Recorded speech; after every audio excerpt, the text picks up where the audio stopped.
Bismillahirrahmanirrahim.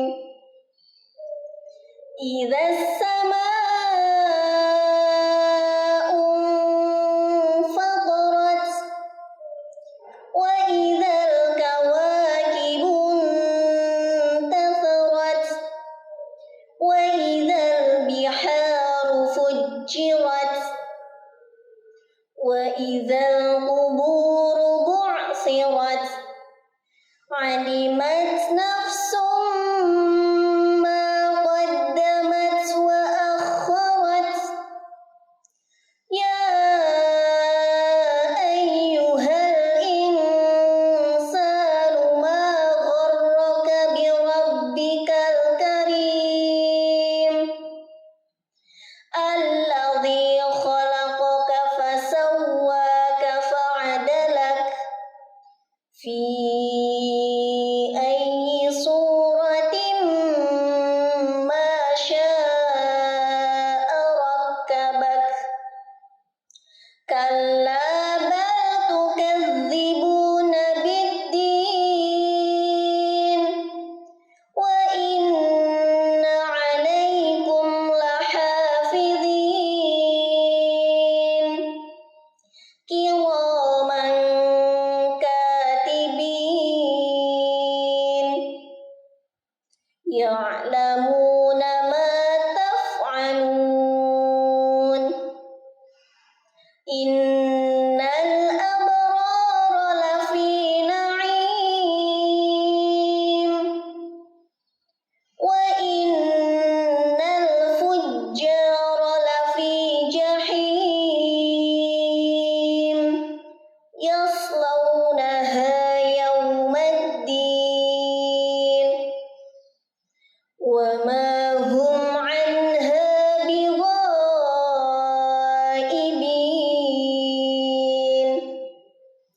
wa ma adraka ma yawmuddin thumma ma adraka ma yawmuddin yawma la tamliku nafsun li nafsin syai'a wal amru yawma idzin lillah.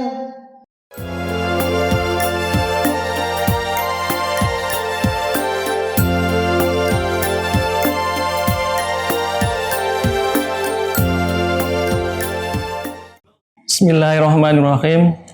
Assalamualaikum warahmatullahi wabarakatuh. Alhamdulillah, salatu wassalamu ala rasulillah, la haula wa la quwata illa billah, amma ba'd. Ibu, bapak, serta anak-anakku semuanya yang dirahmati Allah, puji syukur kehadirat Allah Subhanahu wa Ta'ala yang telah menimpahkan nikmatnya yang begitu luar biasa kepada kita semuanya, sehingga pada kesempatan kali ini kita masih mendapatkan curahan nikmat yang begitu besar. Dan di bulan Ramadan ini kita masih bisa menjalankan ibadah puasa dengan tiada halangan suatu apapun. Marilah kita syukuri nikmat yang begitu besar itu dengan bacaan tahmid bersama-sama.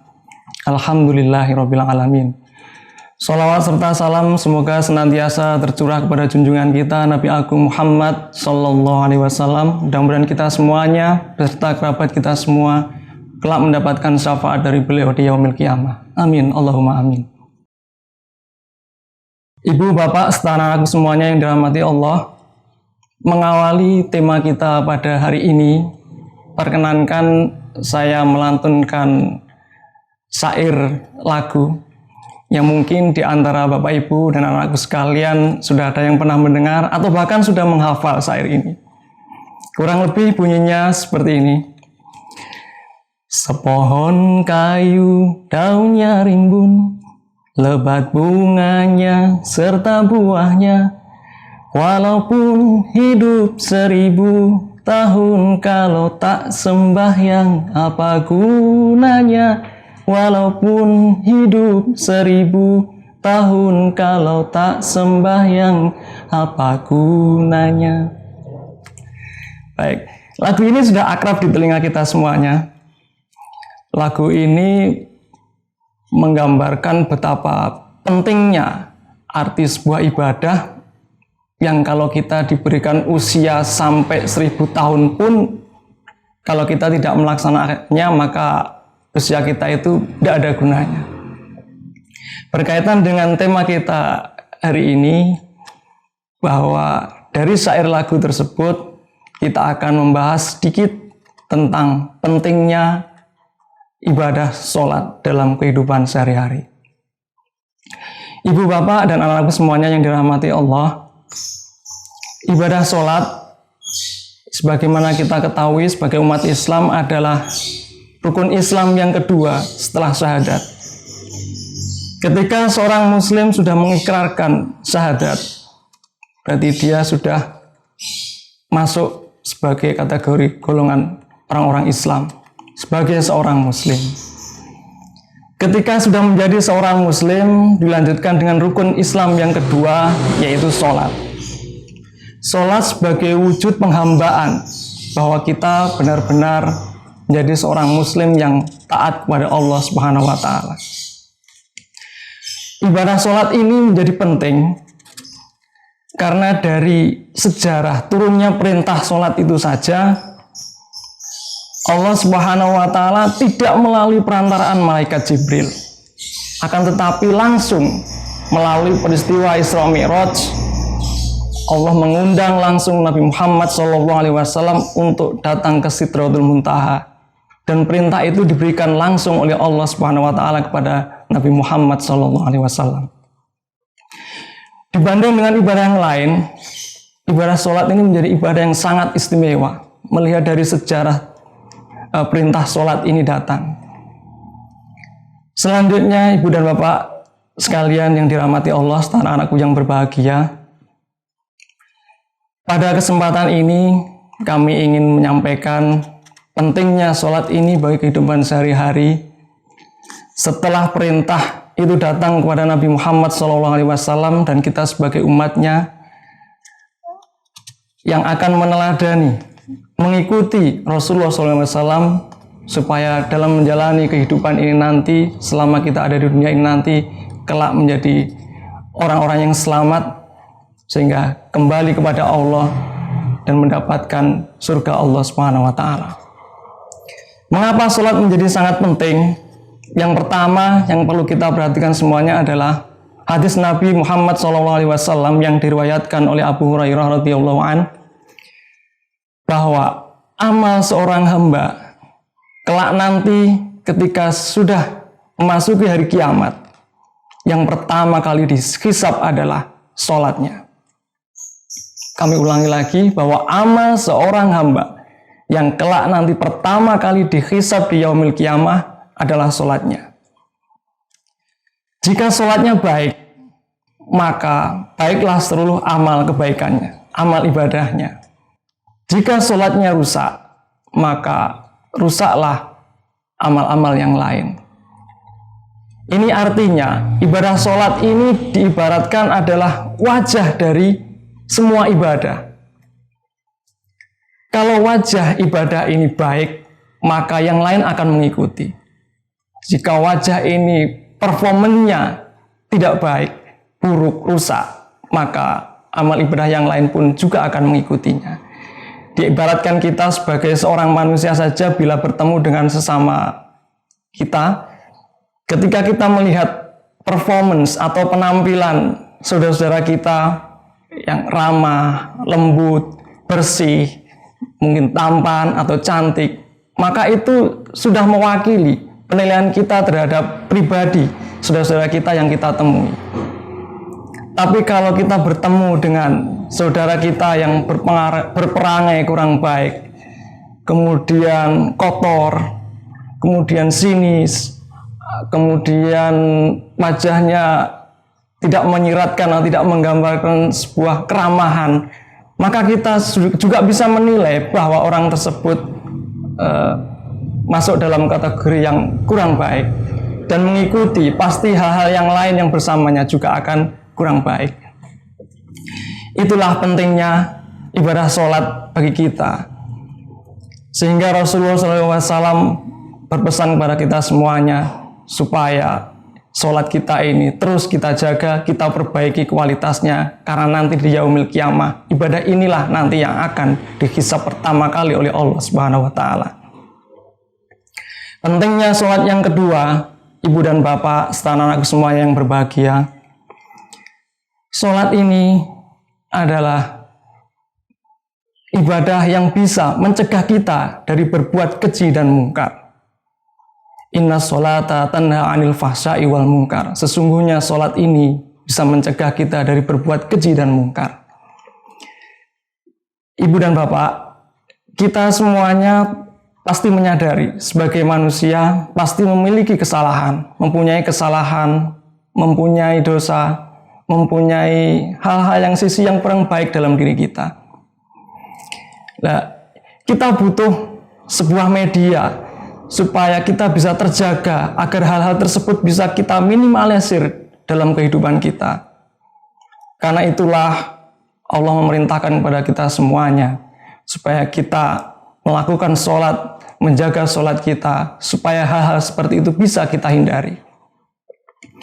Karena kita sebagai manusia oleh Allah Subhanahu wa taala sudah diberikan dua potensi yang akan menjadi pilihan kita. Potensi ini tergambar dalam surat As-Sams, bahwa kita ini diilhami dengan dua kecenderungan, yaitu jiwa ketakwaan dan yang kedua adalah jiwa kefasikan. Di mana dua inilah yang nanti akan menjadi kecenderungan kita. Beruntung, dalam ayat tersebut disebutkan, beruntung bagi kita yang mensucikannya, selalu menjaga ketakwaan ini. Tapi merugilah bagi kita yang tidak menjaganya, mengabaikannya.